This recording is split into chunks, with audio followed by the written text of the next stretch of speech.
Hello, everyone, and welcome back to another brand new episode of the Collider Games podcast. My name's Destin. I'm in studio with... What's up, guys? It's your boy Dorian here. Yeah, and we're at it again with another podcast about the gaming news. And then we also have kind of like our own, personal stuff that we would talk about. Twin Peaks VR. We had a launch event last night, but we'll talk about that in a little bit. Let's start off with the first one, which was interesting. I think in an interview with Hideo Kojima, they asked him about working with Norman Reedus again, and he said, yeah, possibly, but, maybe it'll be like a Death Stranding sequel. That will be him working with Norman Reedus, and that they would start from zero, which, look, I have to be honest, I didn't finish the game. Neither have I. It's a lot of walking. Yeah. If you checked out our review, Nick, and Tom did it. And Nick had finished, and Tom was like almost done. And we all had kind of the same reaction to it. Beautiful graphics, great music. Story was very interesting, but in terms of the gameplay, it just seemed very tedious. Mm-hmm. But there's been other reactions to it. There's fans that have been loving it. Yeah, I've seen both sides. It's like the Last Jedi of video games. Mm-hmm. There's people who swear by it. They love it. They love the gameplay. I've seen people who there's some people that are they know it's just walking, but they're addicted to it anyways. Mm-hmm. They're addicted to delivering the packages or whatever. But what do you think about this? I haven't seen the sales so far for Death Stranding, so I don't know how it did. Mm-hmm. I don't know. I mean, if he's starting from ground zero and it's a completely different type of game or something within the Death Stranding universe, I think that'd be an interesting approach. Maybe it can be somebody's not just walking the whole time. I don't know. Maybe, I don't know what they can do differently while it's still being in the Death Stranding universe, or maybe it's you bring Norman Reedus' character and throw him into a completely different situation that's not connected, but it's just it's in the Death Stranding universe just because it's Norman Reedus' character. But I'm not sure. I've been staying away because I do plan on finishing it, but I've been trying to stay away from spoilers, so I don't know how the Death Stranding ends, for if there even is a setup for there to be more in the future. So I don't want to. I assume so. If he's saying he's gonna, unless it's a prequel, which that's always a possibility. But I like your take on maybe they will change the gameplay format to something. I don't know. It'd be funny if all of a sudden it was totally action heavy. All of a sudden he's got tons of machine guns and he's climbing buildings and whatnot. I'd say that'd be a complete 180, and I think that'd be the perfect follow up to this first one, and maybe that's how you get more of the because I know there are people that aren't just fun, not having fun with just walking and doing other stuff like that. So if you can actually incorporate action to this beautiful gameplay already, I think that would be an incredible move. And so if they can add that to the sequel or something like that, I think that would be perfect. But again, the game might necessarily not have been for me, but like we said, there are people who are diehards of this game and don't want to change anything about it. So if they could find a balance of appeasing both audiences, I think that would be cool. Yeah, I'm looking at an article where they're saying in the UK and Japan, actually, the sales were actually very, very good. And if it wins Game of the Year, I could see them fast-tracking another one in a few years. Yeah, I mean, it definitely got a better reception, I think, both from fans and critics in the UK and in Japan than it did here. I know, Hideo Kojima had given those comments about maybe the U.S. is used to, first-person shooters or whatever, and there was kind of a backlash behind that. But, because it's him, you'll always be interested in what game he makes next. Right. Even if it is a Death Stranding sequel, though, personally, I would have to see something different from the first game for me to be interested. Same, I agree with that. So, yeah, I don't know. So, is it a good idea? I mean, I think it's a good idea to make I don't know if a direct follow-up, but I would say just because I think he accomplished what he was trying to do is have a conversation starter and try to get people on both sides. So I think that's what he did because, like we said, we might have not been too fond of it, but yeah, there's diehards people, and people have constantly been talking about this game and giving a review since its debut. So I think it did what he was wanting it to do and be a conversation starter, and also just be like a visual masterpiece. And so I personally would not mind a sequel, but I'm on the same boat as you. As I would have to, he needs to be on his Uncharted, running around doing some type of like melee action for me to like really want to jump into it. Yeah, he would. Yeah, starting from zero. It's interesting. Does he mean gameplay or does he mean story? You know. So. Yeah. Maybe. I wouldn't recommend, even if he wants to do it, wouldn't recommend it being the next thing that he does. You know what I mean? I don't know. Well, we'll see. I would say have him do actual melee type game inside of the Death Stranding universe with a different character, and then the follow up to that, the next game, this can be a direct follow up to this Death Stranding sequel with Norman Reedus. I'd be down for that. Yeah, so we'll keep an eye on that. That's going to be many years out. So the next thing we've got is they had a fan screening for The Witcher. Yeah, and Netflix Tom went. Yeah, Tom from Collider.com went. All the reactions are very, very positive to it, and some people were comparing it to Game of Thrones, but they were comparing it in a weird way. They were like talking about the sword play. They're like, this kicks Game of Thrones ass. I'm like, I mean, there's two things about it. One is like Game of Thrones is really, I think Game of Thrones has done some pretty cool action sequences, but that's not why people watch Game of Thrones. People watch it before the story, the characters, the plot, all that stuff, the dialogue, and the action is just kind of, added bonus. But they were talking about how the sword fighting and all that stuff was like fantastic, and I don't know, people are just raving about it. Yeah, and Tom, I think he did a write-up, not of the actual review of it, but just like of his initial impressions from the whole fan experience. We were just talking to him offhand and on Twitter and stuff. He's played the game, and he's a big fan of the game, and he said he really enjoyed what he saw. So if the video game community is already flocking to this beforehand, I think it's a good reason. I think they already greenlit a season 2 already. They so did.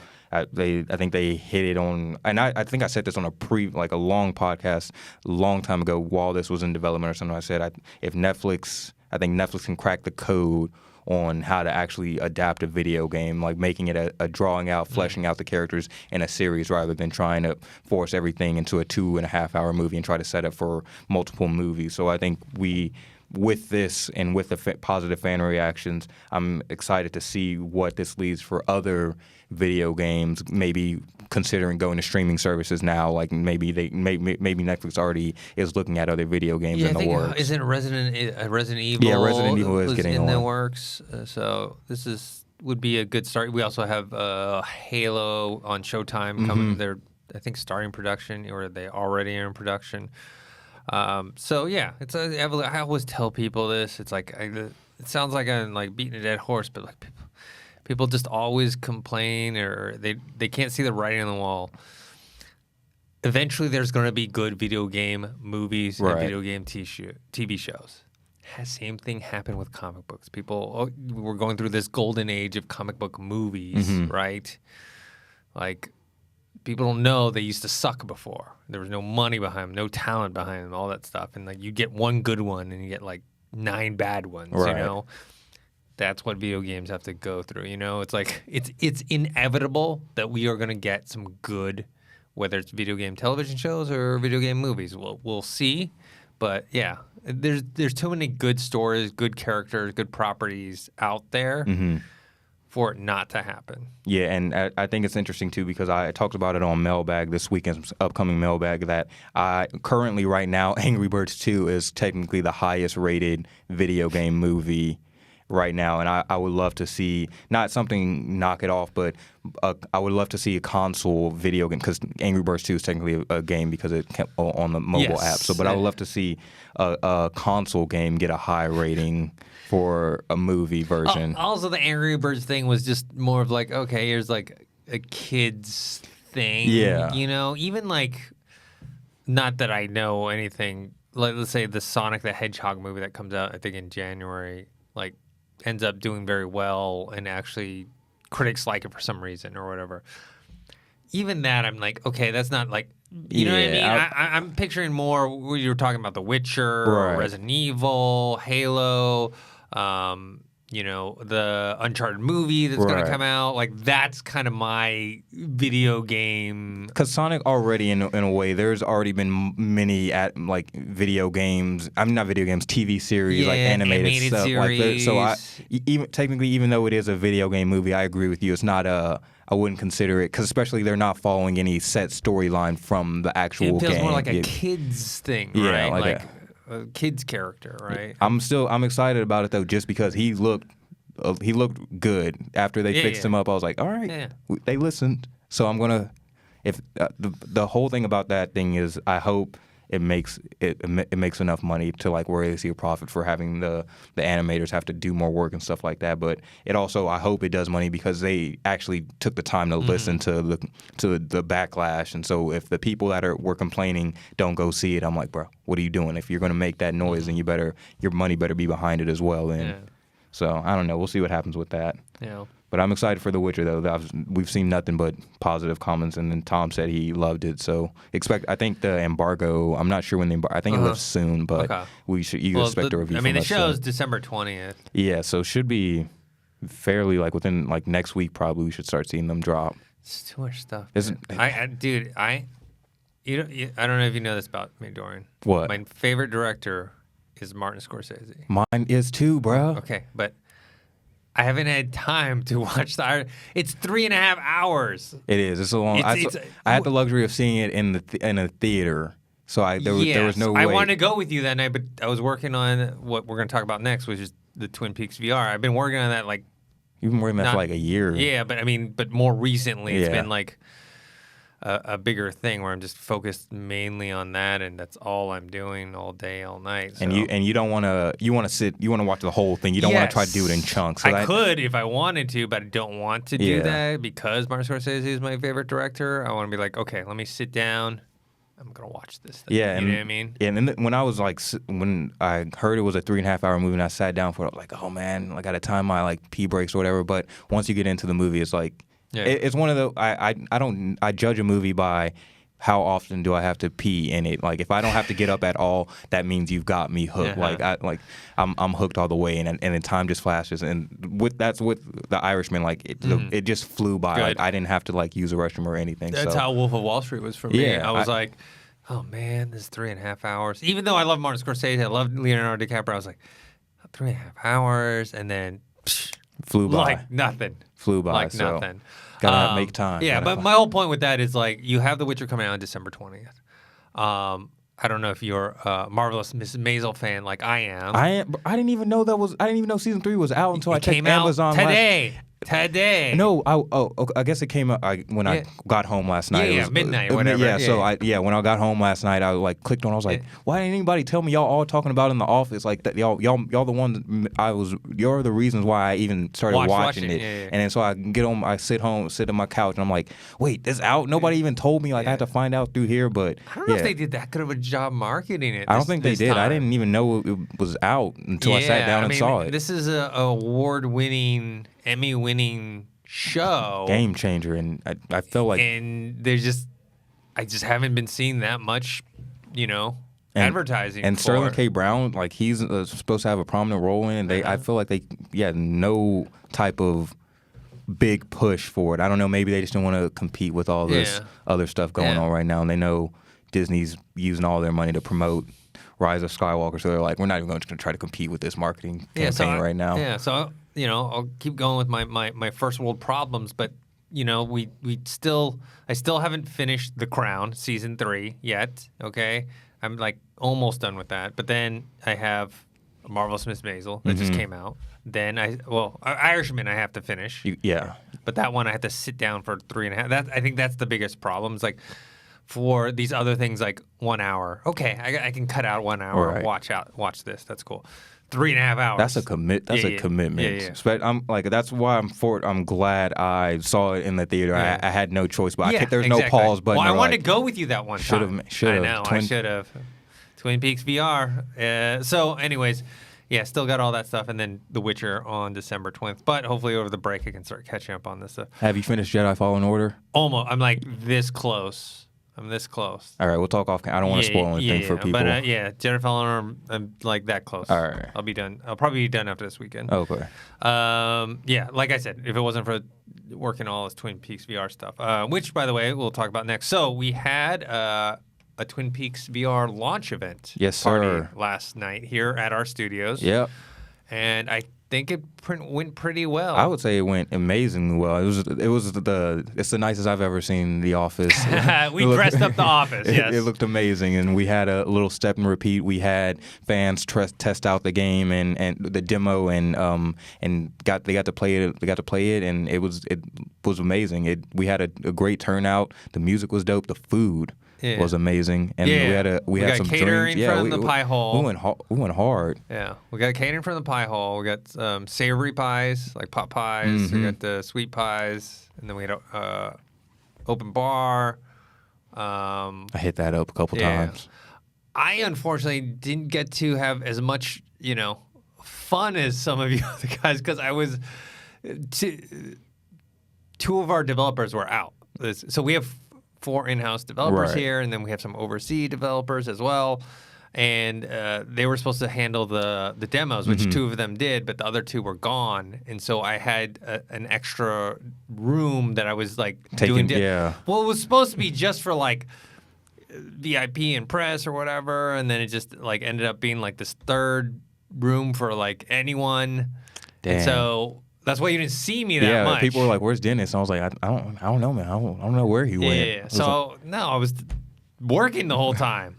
So I did get to eat some of the food, and I get to drink. I talked to the people that I was doing demos with, and that's why I was very happy with the reaction. Because this is like we've mentioned before. This is not a full-on game. This is it's a VR experience. Right. It's for fans of Twin Peaks to kind of explore and look into that world and see, a lot of cool things. And just, there are puzzle-like elements, escape room-like stuff that's contained within it. But yeah, it was nice to see people other than us here play it. Yeah, and the thing about it is y'all, I personally have no hands on with the developing or anything. My job is just to promote, share and distribute it. So I know y'all have been working extremely hard, late hours, for the past years or so I'm glad we finally got to have a launch party, finally got to show it off, and the fans that did actually get to play it and shared their reactions, they absolutely loved it. Because I'm not too familiar with Twin Peaks, but when I got to try it out, I had a blast, and the actual fans that were telling us, wow, once they got to do it, there were the Easter eggs, there were nods that they loved from the actual Twin Peaks, and they y'all encapsulated all of that, so I'm proud of y'all. Thanks. So, that's coming out actually very soon. Very, very soon. It's going to be on, you can play it on your HTC Vive, your Oculus Rift. It's going to come out on the Steam store, the Oculus store, so look out for that. The trailer is up right now. Yeah, the trailer's up right now, also the website as well, and I think we have a press release next week. So anyways, go and check that out if you guys are interested. Next topic. Actually, this one you don't have because I just found it before we started. Ooh. But it's so Control is actually one of my favorite games of the year from Remedy Games. Bro, I still need to borrow your. I was going to ask you about that again. I got to play it. I can bring it in next week. It's fun. It's a lot of fun. It's one of my favorite games of the year. So apparently, I forgot who it was from Xbox. Let me look up was it Phil Spencer or was it someone else? It was Phil Spencer. In an interview, he's like, I thought Control was really good. It didn't reach enough people, so I'm glad to see that it's coming into Game Pass so that more people will play it. So, which is a normal. But here we go. So someone asked Remedy about this, and they said the information about Control coming to Xbox Game Pass, as reported on a Mixer stream, is incorrect. We have no news or announcements regarding Xbox Game Pass at this time. Damn, you just crushed. You just gave me hope, and then just crushed it. What it sounds like to me is they probably are going to be on Game Pass. Okay. But they didn't want that information to leak, especially with the holiday season still not over yet, right? Yeah, that's true. Now I heard, I'm like, I don't have to. Exactly. I don't have to buy your game. So they probably are in discussions to get it on Game Pass, but they want to sell more copies between now and the end of the year. I think if this information had come out in January, they'd be like, yeah, it's going to be on Game Pass. But right now they're like, dude, we're it's probably discounted like $30 or something like that. Like they're probably trying to get more sales, you know. They're like, my God, we're trying to. It's 2 weeks till Christmas. Can you hold off on this news? Exactly. Yeah, I didn't. That's smart. I didn't even think about that because now immediately when you said Game Pass, I was like, oh, I don't need to even worry about yours. I don't need to go out. I got Game Pass, so we're all good. I'll still loan you mine just because I don't think it'll be on Game Pass until a few months. Okay. Probably like February. And this is all speculation, not anything I know. But it makes sense. So I wouldn't. Guessing. I wouldn't put it on if I'm a company and I'm like trying to get some extra holiday boost. I wouldn't put it out on the Game Pass until after. Oh yeah, for sure. After. And they were saying that because they don't have huge budgets for their games. Mm-hmm. I mean, they're not little. I mean, they're millions and millions of dollars, but they're not like it's not Last of Us Part 2, Red Dead Redemption 2, like not those budgets. They're still decently well, but because the budgets aren't so high, like Control didn't like sell a ton, but it sold enough and it's steady. You know, it's like it's got its fan base. It's got like fans like me who's a fan of Remedy games.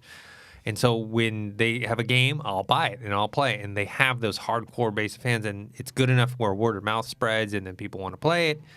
And then, they keep just getting sales and sales and sales, where it's not like this number 1 for 10 weeks in a row. You know? It's like more like number 5 for 50 weeks in a row or something like that. And I bet they're like banking, especially what you said earlier about them like holding off until after holidays, but I also bet they're like trying to see how much more they can get from riding the wave of being nominated for Game of the Year. And then that's coming up next, the 12th, so there's about another week. So maybe... Are we going? Yeah, we are. I talked to Chris. Yeah, we're going. All right, is that next Thursday? Next Thursday.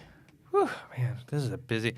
It's funny because usually, like for other companies, it's like this is like the slow time of year, and this has been the busiest month. Yeah, at Collider. Yeah. Yes. So for the Twin Peaks VR event, we we picked that day because we're like, okay, it's not on our Fridays. We're not asking people to come and miss their weekend or whatever.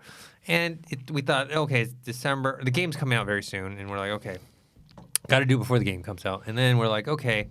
December 5th. Like, people are not going to have a holiday. Apparently, all these people had holiday parties. Everybody in this area was doing, like, it felt like every other studio. And we had a ton of other stuff happening in the studio that day. There was all kinds of guests coming in for, like, non-related stuff to Twin Peaks VR. And then Perry is off doing at Astra and Rise of the Skywalker, and then Steve and Haley are in Brazil. Yeah. And it's a lot. We got a lot of things going on here at Collider, but hopefully that means we're pumping out a lot of great content for you guys. Me and Dorian are going to start our own Collider Live show. It's Collider Live, like part 2, where we like discuss everything that's the inner workings of Collider office. Yeah. Let us know if you want to see that. That would be kind of dope, though. Yeah, if you want a podcast where we break down the week's Collider gossip. Spill the tea. Yeah, exactly. With all the latest news in the Collider office. Tweet at us. You want to see like a side podcast? It's a Collider Games side podcast. That's about all the behind the scenes. Just all the stuff going down. Yeah. I'm down for that actually, though. Yeah. That would be fun. We talk about who's stealing other people's lunches, you know. Luckily, I eat Steak and Shake and Popeyes, and the Popeyes chicken sandwiches haven't been mine. You and Jack get upset at each other when you guys don't bring each other to Popeyes. Like when you go and you don't tell Jack, he gets mad. And then when he goes and he doesn't tell you, you get mad at him. Because it's a constant like cycle now. It's like, all right, asshole, you didn't get mine, but hopefully we'll break it. He got me in and out the other day, so we're cool back. Right now. We're cool right now. Okay, for now. Okay. All right, let's move on to Nintendo sold over 800,000 Switches over Thanksgiving weekend. That's a lot of Switches, and your boy was one of them. Finally. And what was it? Was it Pokemon Sword and Shield? Yeah, I got Pokemon Sword. Okay. And then it came with Mario Kart as well. I haven't really dove into that. I've just been playing. But you got a regular Switch, not Switch Lite. No, I got the regular Switch. Yeah, I got the because I got the on GameStop or something. It was a cheaper deal because they're selling the older models, the one with lesser battery life for a discount. I was like, I'm not going to be carrying it around everywhere. I don't need it as much. I just wanted it mainly specifically for Pokemon Sword, and also I'm planning on getting Overwatch in a few weeks, but yeah, man, I bought it. I finally got one after a year, and then I think I've said it on every other podcast. Like I'm gonna get a Switch one of these days, but I finally got it. Black Friday, got a discount, made that move, and apparently 799 other people did as well. 1,000 other people. So did. what's your first impressions or overall reaction to the Switch? I genuinely love it. It's convenient from when I want to switch it on to the TV mode, switching it from TV mode to just me being portable with it. It is so smooth. I did not expect. I genuinely get why people love this console because I had a blast when I did play Pokemon because for about the first 8 or 9 hours, I was just playing it on the handheld because I was getting that nostalgia of you being able to play it on from my 3DS to the Nintendo DS. I had that feeling again of playing Pokemon on a handheld for the first time in a minute. So I played that for a while, but I was like, hey, let me see what it actually looks like on the big TV screen. So when I switched it over, just dropped it in there, and then actually just started switched that HDMI to that port and started playing. It was so smooth. Ridiculously, it looked amazing on my TV, and so just to actually be able to not only because I know there in the past you can play Pokemon on the big screen. I can't remember the actual games. I had the Pokemon Coliseum on GameCube, but when I actually got to play this handheld version on the big screen and not lose any quality or anything like that, and still be able to walk around, still be able to see my pokes on the big screen battling the gym leaders and stuff like that. It was incredible. So I have nothing but glowing recommendations for the Nintendo Switch. If you're on the fence about getting one, I'd definitely say get one if you do have the budget for it, because it's a definite, not a game changer for me, but I definitely will be playing this more and more often as my catalog of games builds. Yeah, and they're starting to get a lot more it's not out yet, but Outer Worlds is going to be on it. Yeah. I think Alien Isolation and its old favorite is going to be on there. And then you have, I don't know, just a lot more than I thought, right? Because the knock on Nintendo has always been that they have a lot of first-party games and not a lot of third-party games, but they seem to be doing a lot better job with the Switch and getting a lot of companies to be like, all right, I'll make a version of this game on it. Think about the Outer Worlds. I mean, that's... Yeah, I didn't know that was coming to Switch. I got to cop that one for Switch then. I wish there was I don't think there is, but I wish there was an equivalent to Game Pass for the Switch. Yeah. You know what, though? I don't know if I'm totally wrong about this, but I believe Xbox Game Pass works on the Switch. Hold on. What? Or they're trying to.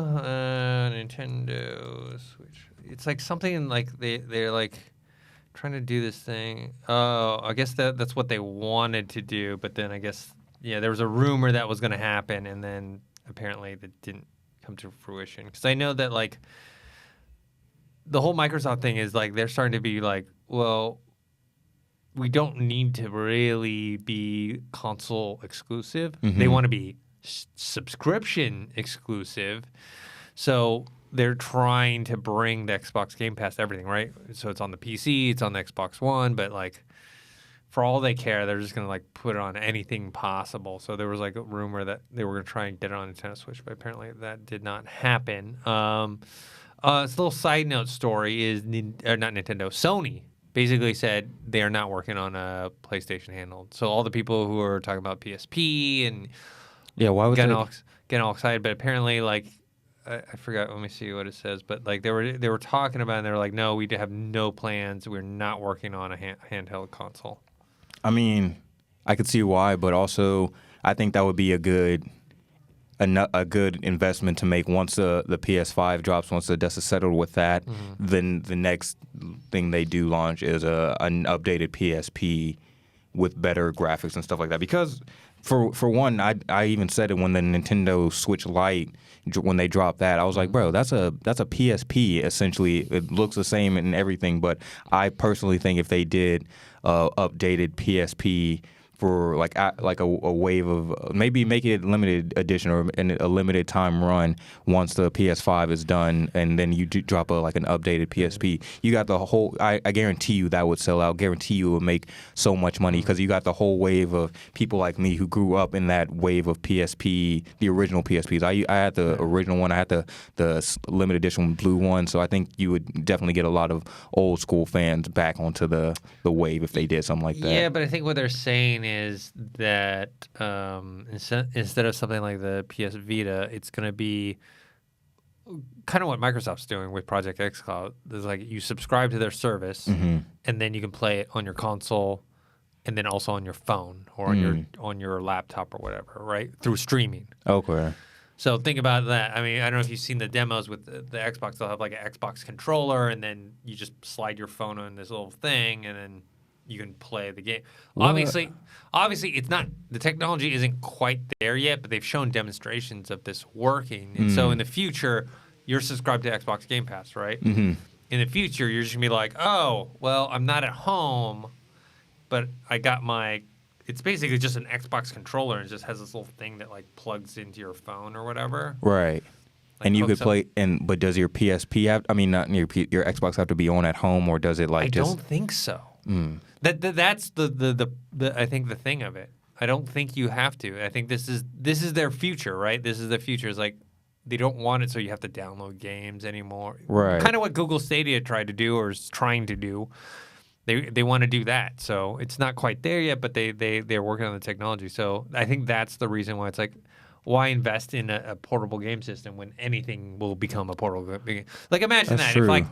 if I could play any game that I have on my laptop or this, as long as I have like a controller. Yeah, I mean, if they can guarantee that the quality won't be as the same as you playing it directly from the Xbox, but if you can guarantee me like I'll have a good time without like having to worry about lag or anything like that, then I'm completely for it. I think anything that's not like an FPS, like where you're in competition, whatever, I think should work fine. Okay. You know what I mean? Like where you're not like I've got it like. Even like the PlayStation, was at the PS? Is it what's the one that's called? I have it on my laptop. Let me take a look. The one where you connect to your actual PS5. The PS4. PS4, sorry. like wirelessly. Yeah, PS Remote Play. PS4 Remote Play.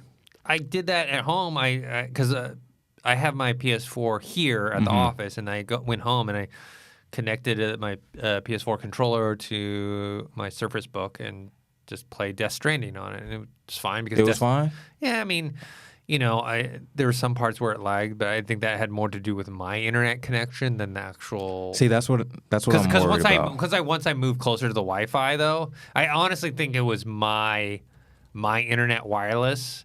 Because once I moved closer to the Wi-Fi router, then it was fine. Oh, okay. So it was more like my signal versus the actual technology behind it. Gotcha. And for a game like that, it's fine, right? Because, you're just walking.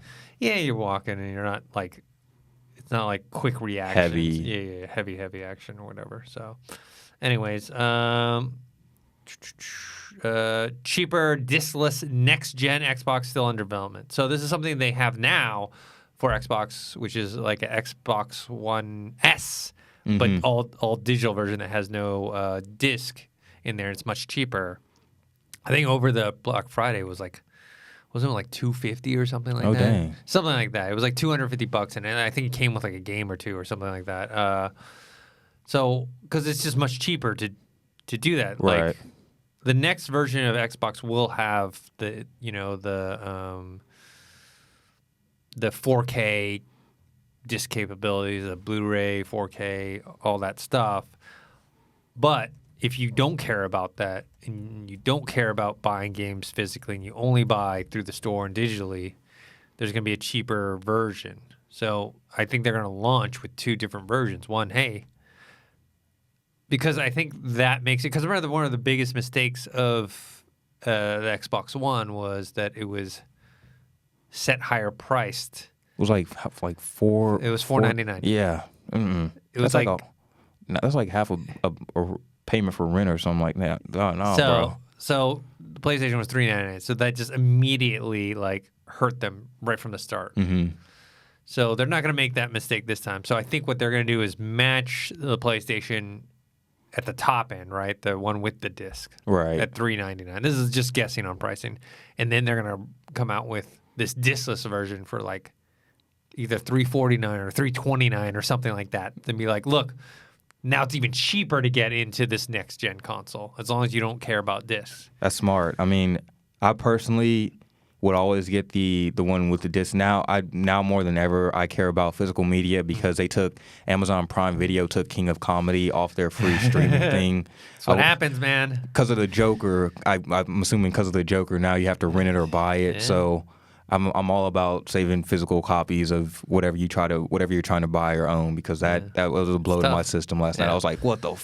Yeah. I still rented it though. I mean, that's my favorite movie, so I still rented it. I think when it comes to my philosophy, because I do streaming and physical media, is like if it's something you can't live without, right? King of Comedy. Then buy it, because then you'll never lose it, and you have it with you, and no streaming service can like whatever alter it or take anything. Yeah. Then buy it. But if it's something like you enjoy watching, but you don't have to have it. That's the way it should go. All right, next one. Half-Life Alyx causes sellouts of Valve Index. So we talked about Half-Life Alyx, I think a couple weeks ago when it was announced. Yeah, this makes sense. I mean, that's the whole point, right? The whole reason they did Half-Life Alyx, which, by the way, you can play on non-Valve VR systems. Okay. It's just they're touting, like, if you want the best experience, you probably should get a Valve Index, which is, the high-end VR system, because it's I think about $1,000. Yeah, $1,000 for the headsets, 2 base stations. I mean, this is old school. This is the opposite of the Quest, right? The Quest is like you buy the $399 standalone system. You don't need a computer. You pop it on, and then it runs, right? This is you need a powerful computer. You need to set up stations, and you have these, like, more complicated controllers, and you get the headset on and everything. It's still tethered, so it's like that whole thing, but you're getting the optimal quality. And if you've seen the trailers for Half-Life, I was blown away when I saw them. I was like, my God, that's a VR game? Mm-hmm. It's ridiculous. I mean? Like, I'm not even familiar with, like, the whole Half-Life franchise. And I was like, I saw that and I was like, all right, this is my time to jump in. This looks incredible. Like, I gotta make this move, but I don't have, like, a VR. We'll get it here for we'll definitely get it here for our systems here to play, but we don't have a Valve Index. And that's hint, Valve. But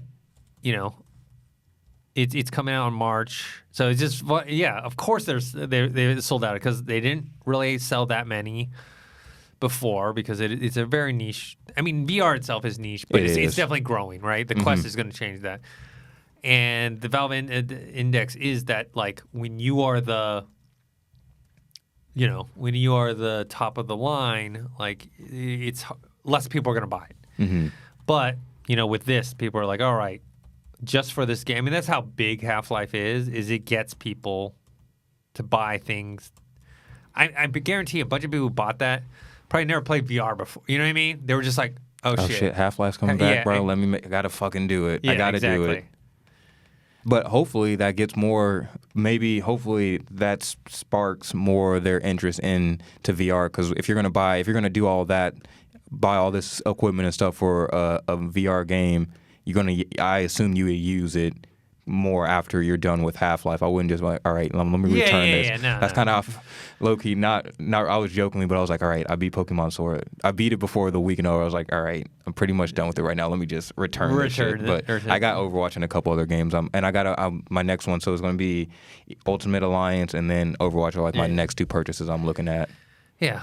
So, there's always, more things you can do with new systems. I mean, right now, like I'm actually like I had to hold myself from buying. They had Spider-Man Game of the Year edition for like $20. Shit! But I didn't buy it because I still haven't finished God of War, which let's see, I got to finish Fallen Order. I still have Outer Worlds, and then I'll go back to God of War. So I'm hoping this Christmas break is like. You can power through all of that. Yeah. You might. Maybe not all of it, but at least some of it. You might end up beating God of War before me. I still am some salty taste in my mouth. That's the whole reason I haven't even got an Xbox because it crapped out on me or it was my fault, but still. Yeah. All right, last one. Halo Reach came out on PC. I think was it last week. Available for $10. It was available on Steam. It's the first Halo FPS to come to Steam, and apparently it's selling like a ton. You can pay $40 for the entire Master Chief Collection that will eventually have all of them. But Halo Reach, I think, is the first one that came out of that package. And it's, I guess, the Master Chief Collection and Halo Reach are sitting at number 1 and number 2 on Steam's best seller charts. So... yeah, and one of our developers, Nick, him, and I think Matt, one of our other developers, they were already downloading and playing it during lunch and stuff. It's like sometimes you forget of like Halo, like how big Halo was. Like I remember for the first Xbox. I mean, that was it. Like that was the main reason to own an Xbox. Is Halo? Yeah, it was like I remember because at that time Sony was the big thing. But yet there was this one exclusive game, Halo, that everybody loved, including myself. And like as soon as I played it, like the story was, so at that time I was like freelancing. I had didn't have a lot of money, and so I got this one gig that was like basically when the Xbox launched.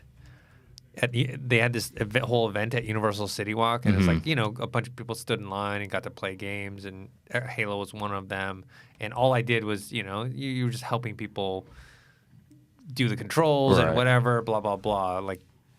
And the money I made from that, I took to buy an Xbox. Yeah. So the money I made that weekend from doing teaching the people event, how to do it, because I got hooked on playing Halo. Damn. Through the event. Damn. And so I bought it. That's full circle. Yeah. So that money I thought it was, saving up. You're like, nah, bro, I gotta join the family. Yeah. So all right. I think that's it. Anything you want to talk about before we sign off here?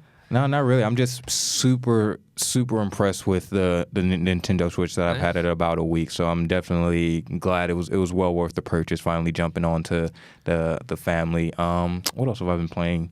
Mainly just Nintendo Switch. That's Pokemon Sword. Well, I'm gonna wrap Jedi Fallen Order this weekend, and then next week let's do a spoiler review. Yeah, I'm down. I think Josh is almost done with it. Yeah, too. he said. Yeah, he is. So the three of us can sit down and do like a spoiler. You, me, and Emma did a regular review, but let's do a spoiler review. Dive deep, dive heavy. All right. Yeah, boy. And I'm watching because also now I'm watching the animated Clone Wars series. So I'm all Star Wars out, bro. Like Jedi Fallen Order sparked the Star Wars Revolution in me. And you can watch all that stuff on Disney Plus. There's so much stuff. It's just ridiculous. Like too much Star Wars on Disney Plus. There's not. You can never have too much Star Wars, but it's a lot. All right, where can people find you? You can find me on Twitter at Dorian Parks and Rec, and you can find me on Instagram Dorian Parks. And, you can always find me right here, and I'm the Collider Media social media manager. So tweet me from there. I always respond. And you guys can find me on Twitter at ThinkHero, Instagram Dennis.tzng. Hit me up if you have any questions about this show or